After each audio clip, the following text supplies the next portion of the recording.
Je suis un vétérinaire privé installé à Mbacké puis à Touba depuis 1995.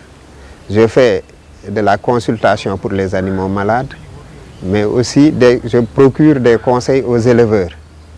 Et en plus de ça, je fais l'insémination artificielle, qui est une technique de reproduction qui permet à l'éleveur d'avoir beaucoup plus de lait suivant les cas ou de viande. Mais ce qui nous intéresse actuellement, c'est le lait.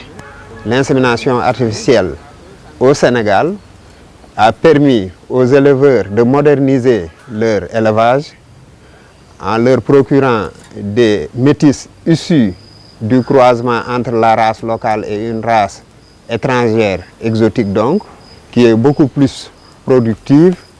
Et cela a permis aux métis d'avoir des quantités de production importantes.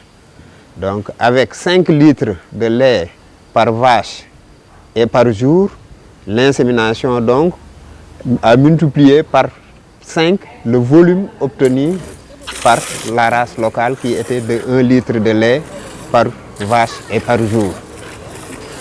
L'insémination artificielle est une bonne chose si nous respectons une certaine conduite d'élevage. C'est en ce sens que nous procurons un certain nombre de conseils aux éleveurs. Le premier conseil que nous leur donnons, c'est de stabuler les animaux, parce que cela permet à l'animal de faire moins de dépenses d'entretien liées à la marche et de faire aussi moins d'avortements en cas de gestation. Pour la réussite de l'insémination artificielle, il faut qu'elle soit effectuée à un moment bien déterminé par rapport à l'apparition des chaleurs. Donc l'éleveur doit observer la vache, surtout la nuit, car c'est la nuit que surviennent la plupart du temps les chaleurs. Et quand les chaleurs sont observées la nuit, l'insémination doit se faire le lendemain matin. Quand la vache est en chaleur le matin, l'insémination doit se faire l'après-midi. Après insémination, il vaut mieux stabuler la vache, c'est-à-dire la maintenir à l'attache, à l'étable. Ceci permet d'éviter donc les avortements précoces qui peuvent être consécutifs à la marche sur de longues distances que la vache effectue pour chercher du pâturage.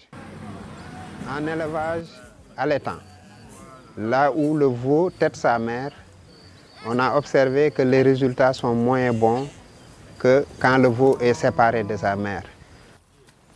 Il est important aussi d'avoir un animal en très bonne santé, parce qu'il y a des maladies qui font des avortements, mais si l'animal est malade, il risque même de ne pas beaucoup mieux prendre l'insémination.